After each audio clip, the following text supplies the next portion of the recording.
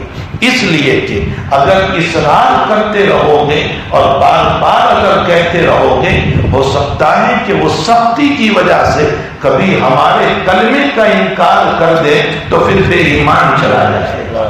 اس لیے اگر ایک مرتبہ کلمہ پڑھ لیا اور اس کے بعد پھر کوئی دنیا کی بات نہیں ہوئی ہے تو پھر اس صورت میں ہمیں بہت اصرار نہیں کرنا چاہیے. پھر ضروری نہیں ہے کہ وہ عربی ہی میں کلمہ پڑھے، وہ جس زبان میں بھی اللہ کی توحید کا کلمہ پڑھ لے وہ معتبر ہوگا. حتیٰ کہ اگر زبان بند ہو گئی ہے اور وہ اشارے کے ذریعے سے اگر کہہ رہا ہے تو بھی اللہ کی توحید ثابت ہو جائے گی. تو بہرحال لَقِّنُوا مَوْتَاكُمْ بِلَا إِلَٰهَ إِلَّا اللَّهِ، موت پر بھی اللہ یہی کہہ رہا ہے کہ یہ کلمہ پڑھاؤ. ادھر یہ کہہ رہا ہے کہ مَمَّا وَهُوَ يَعْلَمُ أَنَّهُ لَا إِلَٰهَ الا اللہ، جو مرا اس حال میں کہ لا الہ الا اللہ کا قائل تھا، دخل الجنہ۔ تو اور ادھر نبی علیہ السلام یہ فرما رہے ہیں کہ سارے دین کا تحفظ اور حفاظت جو ہے وہ اسی کلمے میں مجمع ہے۔ تو آخر اس کلمے میں ہے کیا، یہ میں تھوڑی سی وضاحت کر دوں۔ اس میں سب سے پہلی چیز تو یہ ہے کہ حق تعالی جل شانہ نے اپنا اعتراف کروایا اور ساری دنیا کی نفی کرائی۔ لا الہ نہیں ہے کوئی معبود الا اللہ مگر اللہ، یہ نفی کروا کر اللہ نے اشارہ کیا اس بات کی طرف کہ تمہیں رزق کے اعتبار سے، صحت کے اعتبار سے، عزت کے اعتبار سے، تمغری کے اعتبار سے جتنی چیزیں دنیا میں ہو سکتی ہے، ان تمام چیزوں میں اگر کسی کا حکم کار فرمائے تو وہ اللہ کی ذات ہے۔ اور جو ہے حصر کر دیا اللہ تعالیٰ نے، اس لیے کہ عربی گرامر کے اعتبار سے پہلے نفی ہو اور اس کے بعد اس بات آ جائے تو لا کے ذریعے سے اللہ نے نفی فرمائی اور الا اللہ کے ذریعے سے حصر فرمایا۔ یہ اس بات کی دلیل ہے کہ دنیا کا بڑے سے بڑا بادشاہ یا باپ یا شہر یا استاد یا ماں یا دنیا کی کوئی بڑی سے بڑی حکومت اور بڑی سے بڑی طاقت تمہیں رزق نہیں دے سکتی جب تک اللہ نہ چاہے، تمہیں عزت نہیں مل سکتی جب تک کہ اللہ نہ چاہے، تمہاری ذلتی نہیں ہو سکتی جب تک کہ اللہ نہ چاہے، تمہاری موت نہیں آ سکتی جب تک کہ اللہ نہ چاہے، تمہاری حیات اس وقت تک چلے گی جب تک کہ اللہ چاہے، تمہاری شفا اللہ ہی کے ہاتھ میں ہے، تمہاری بیماری اللہ کے ہاتھ میں ہے۔ یہ وہ مضبوط بات کہی جا رہی ہے۔ ظاہر سی بات ہے کہ یہ وہ مضبوط بات ہے کہ جس کو لے کر اللہ ہم کو حکم دے رہا ہے کہ اس یقین کے ساتھ آؤ گے تو میں تمہیں جنت دوں گا، اور اگر یہ یقین نہیں ہے تو اس کا مطلب یہ نکلا کہ تم نے کسی اور کو بھی مانا ہے، تم نے کبھی آفتاب کو بھی مانا، تم نے کبھی مہتاب کو بھی مان لیا، تم نے سمندر کو بھی، پانی کو بھی سجدہ کر لیا، تم نے سورج کو بھی سجدہ کر لیا، تم نے چاند کو بھی سجدہ کر لیا، تم نے درخت کو بھی سجدہ کر لیا، تم نے سانپ کو بھی سجدہ کر لیا، تم نے پیسوں کو بھی سجدہ کر لیا، تم نے پتھر کو بھی سجدہ کر لیا، نہ معلوم کتنوں کو تم نے سجدہ کیا، اخیر میں تم نے اپنی خواہشات کو بھی سجدہ کیا اور تم اپنی خواہشات کے پیچھے دوڑتے رہے۔ ظاہر سی بات ہے کہ جب یہ سارے کے سارے تمہاری عبادتوں میں آ گئے تو پھر اللہ نہیں رہا، اور جب اللہ نہیں رہا تو وہ کہہ رہا ہے کہ پھر میری جنت میں تمہیں نہیں دے سکتا اور سوائے جہنم کے کچھ نہیں ہوگا۔ اس لیے جناب رسول اللہ صلی اللہ علیہ وسلم نے فرمایا کہ اگر اس کلمے کی تم حفاظت کرو گے تو شریعت کی خود بخود حفاظت ہو جائے گی، اور اگر تم نے اس کلمے کی حفاظت نہیں کی تو شرک ہے، اور جب شرک ہے تو نماز نہیں ہوگی، شرک ہے تو روزہ نہیں ہوگا، شرک ہے تو زکوٰۃ ادا نہیں، شرک ہے تو حج نہیں ہوگا، شرک ہے تو عمرہ قبول نہیں ہوگا، کوئی عمل قبول نہیں ہو سکتا ہے شرک کے ساتھ۔ اس لیے فرمایا کہ توحید خداوندی سب سے بڑی چیز ہے، بلند و بالا چیز ہے۔ حضرت عبداللہ المدادین رضی اللہ تعالیٰ عنہ بالکل جوان صحابی ہے، نام تو ان کا عبداللہ تھا، حضور پاک صلی اللہ علیہ وسلم نے ان کو ذوالمجادین کا لقب دیا تھا۔ یہ لقب کیوں دیا تھا واقعے سے پتہ چلے گا۔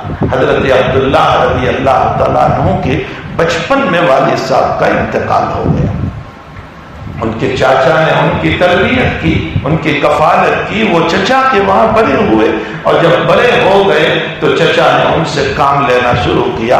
وہ اونٹ چراتے تھے چچا کے، وہ بکریاں چراتے تھے اور خوب کام چچا کا کیا کرتے تھے، اور اس طرف جناب رسول اللہ صلی اللہ علیہ وسلم کی نبوت کا اعلان مکے میں ہو چکا تھا۔ دل میں داعیہ پیدا ہوا کہ میں محمد رسول اللہ صلی اللہ علیہ وسلم کو مان لوں۔ اپنے چچا کا مال، بکریاں، اونٹ حوالے کرنے گئے اور کہا یہ آپ کا سامان، آپ کا مال، آپ کے جانور، میں جو ہے محمد کے پاس جا رہا ہوں۔ تو چچا نے کہا کہ تیرے بدن پر جو کپڑے ہیں وہ میرے پہنائے ہوئے ہیں، تیرے باپ کے نہیں ہیں، تیرا باپ تو بچپن میں تجھے چھوڑ کر مر گیا تھا، پہلے میرے کپڑے اتار، اس کے بعد محمد کے پاس جا۔ جوان لڑکا ہے حضرت عبداللہ رضی اللہ تعالیٰ عنہ، واقعہ بول دینا، بیان کر دینا، سن لینا اور دو تفریحی کلمات کہہ دینے کہ او ہو۔ یہ تفریحی کلمات بولنا آسان ہے، لیکن ایمان پر قربانی دینا بہت مشکل ہے۔ حضرت عبداللہ رضی اللہ تعالیٰ عنہ کو بالکل برہنہ کر دیا، اور آپ برہنگی کی حالت میں مکہ کی گلی میں گزرتے ہوئے اپنی ماں کے پاس جا رہے ہیں اور کہہ رہے ہیں امی سطر چھپانے کے لیے کوئی کپڑا دے دے۔ تو ماں کے پاس ایک کمبل تھی، وہ اپنے بیٹے کو دے دی، انہوں نے اس کو دو ٹکڑے کیے، ایک نیچے تھوڑا سا سطر چھپا دیا اور تھوڑا کپڑا اوپر ڈال دیا، اور جناب نبی کریم صلی اللہ علیہ وسلم کی خدمت میں پہنچے اور اپنا پورا واقعہ بیان کیا کہ حضرت اس طرح کا مسئلہ ہوا ایمان قبول کرنے کے بعد اپنا سارا۔ تو چونکہ یہ دو کمل کے دو ٹکڑے کر کے حضرت کے سامنے گئے تھے، اس لیے حضرت نے ان کو ذوالمدادین کا لقب دیا، ورنہ ان کا نام تو تھا عبداللہ۔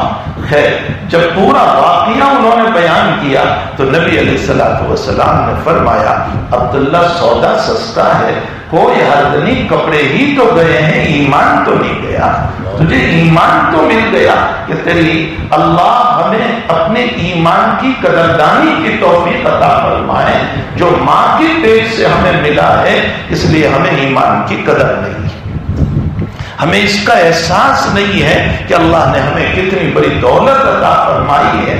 ہم ان لوگوں کو ذرا دیکھ لیں جو کہاں کہاں اپنی پیشانیوں کو جھکا رہے ہیں اور کن کن پتھروں کے سامنے سجدہ کر رہے ہیں اور اللہ کی بغاوت پر زندگیاں گزار رہے ہیں، تب جا کر کے ہمیں اپنی قدر ہوگی کہ ایمان جیسی دولت حق تعالیٰ نے ہمیں کیسی دولت عطا فرمائی ہے۔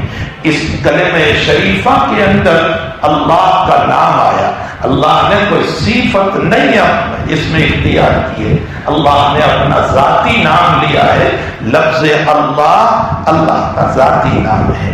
اللہ کا معنی کیا ہوتا ہے؟ المستجمع لجمیع صفاتہ، اللہ اس کو کہتے ہیں جس میں تمام صفات جمع ہو جائے۔ لیکن میرے بھائیو، ایک تو صفات جمع ہوتی ہے، خوب سمجھو اس مسئلے کو، میں ذرا نیچے اتر کے سمجھاؤں تو مقام اللہ سمجھ میں آئے گا۔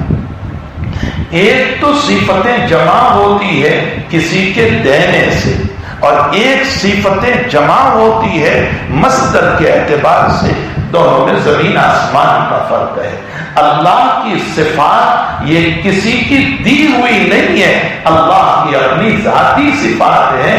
اللہ مصدر ہے اور اس مصدر سے صفات نکل رہی ہے۔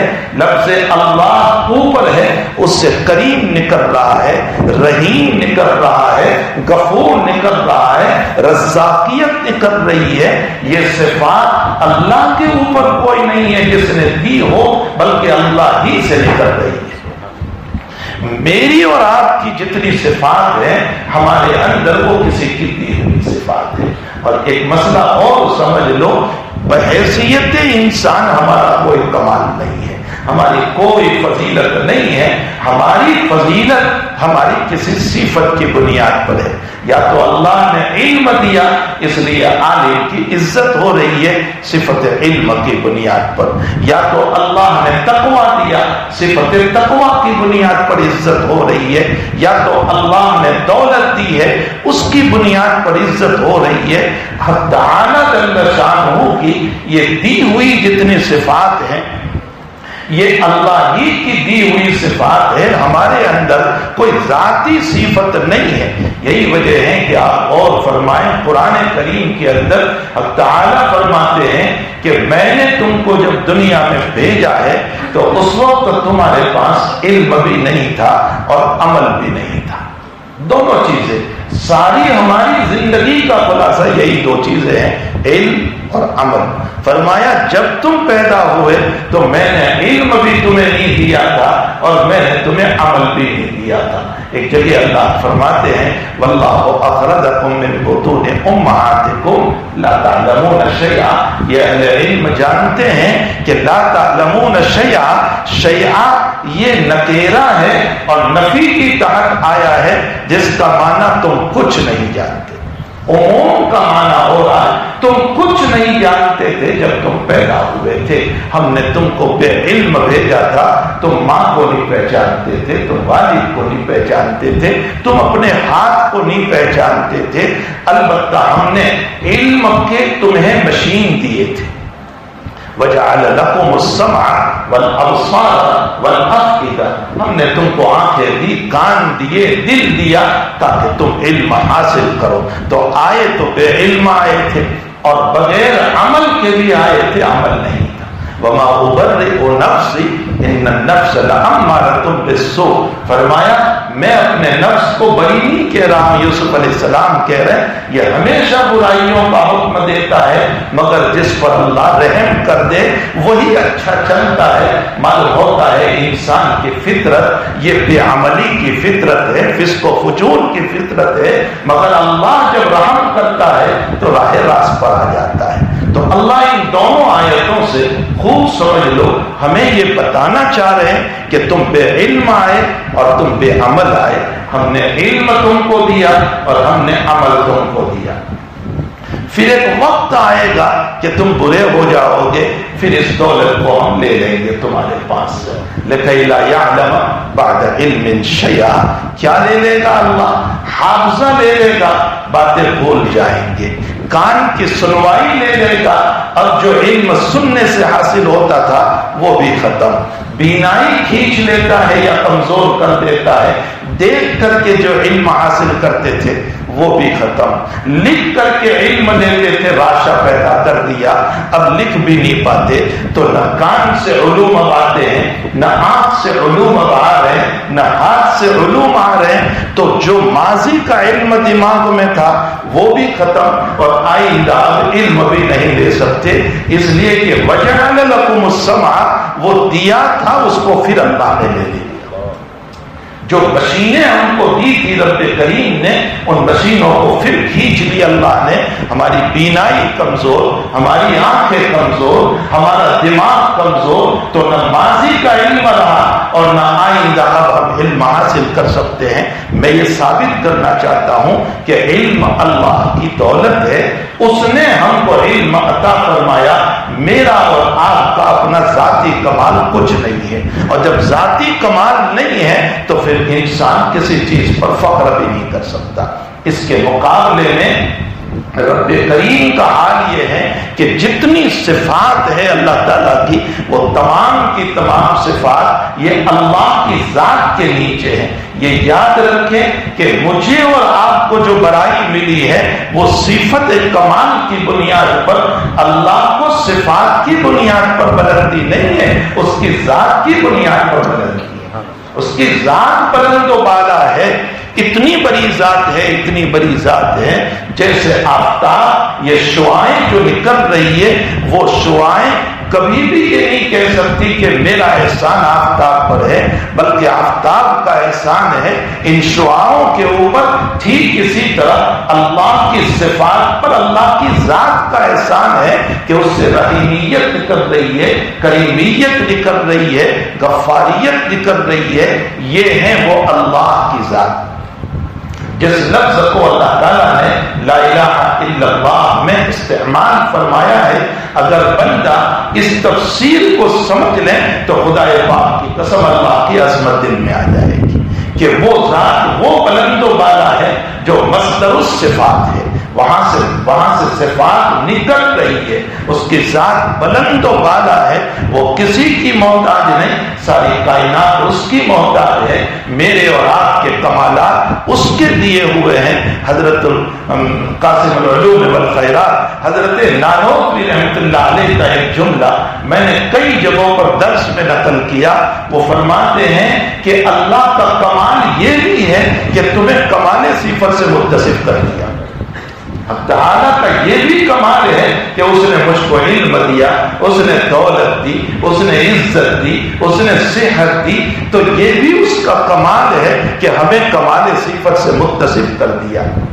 اگر وہ رب بخیلی پر آ جائیں تو خدا پاک کی قسم ہم میں سے کوئی پانی کا محتاج ہو جائے گا، ہم میں رزق کا محتاج ہو جائے گا، ہم عزت کے محتاج ہو جائیں گے، ہماری ذلتیوں کے ڈنک کے بجیں گے۔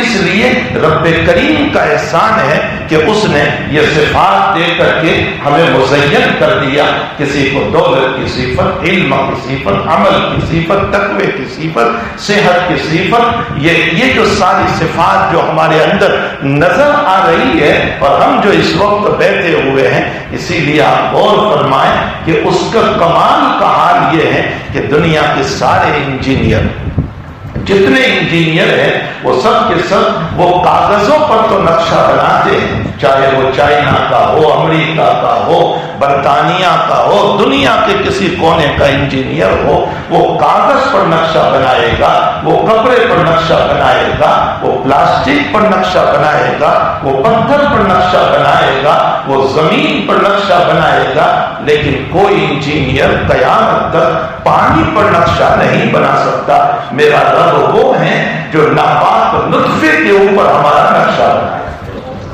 اللہ جل شانہ نے میرا اور آپ کا نقشہ جو ہے وہ چند منی کے قطروں کے اوپر بنا کر کے اس انسان کو خوبصورت بنایا۔ اسی لیے اللہ کی ذات وہ ہے جہاں بندہ جا کر کے عاجز ہو جاتا ہے۔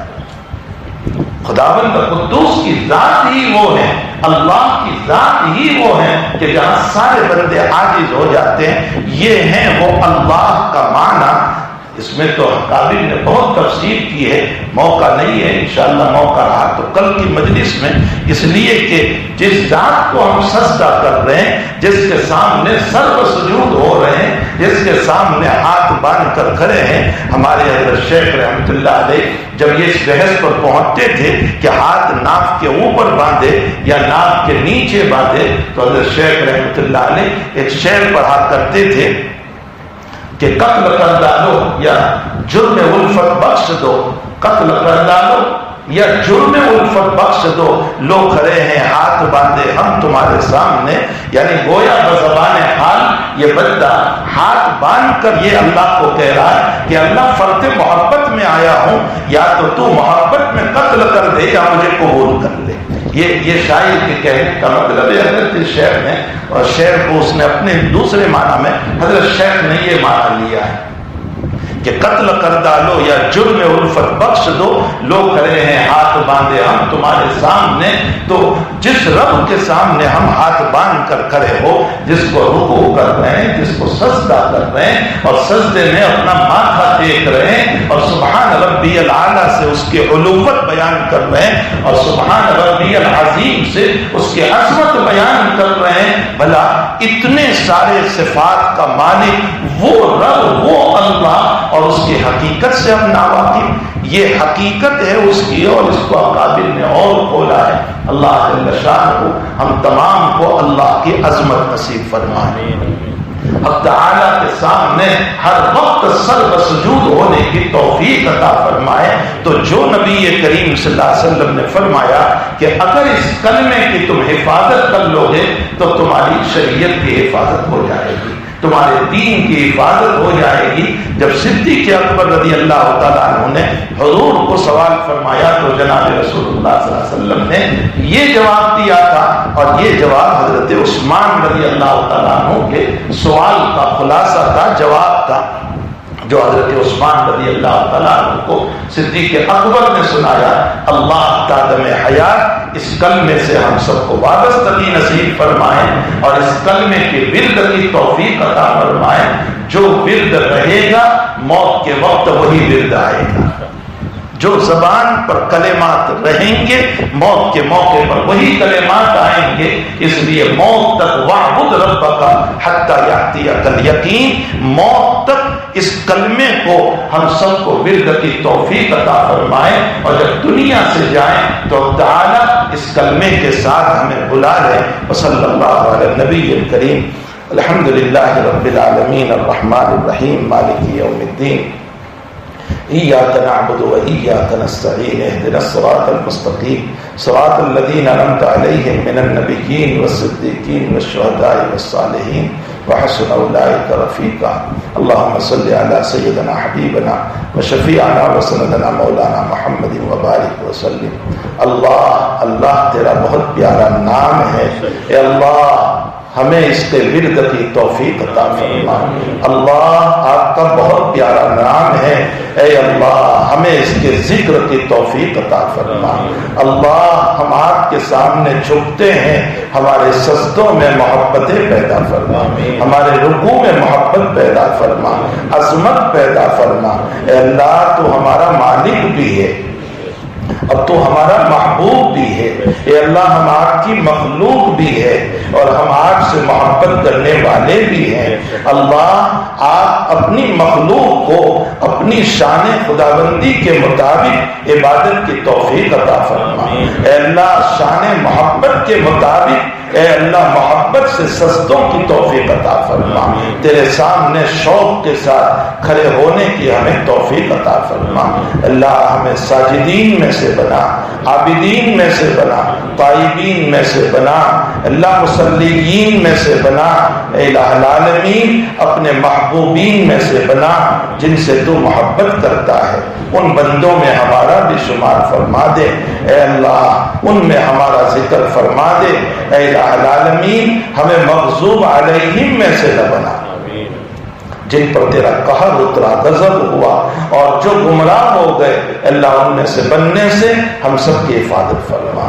ہماری دعاؤں کو اپنے فضل و کرم سے قبول فرما. وصلی اللہ علی النبی الکریم برحمتک یا ارحم الراحمین.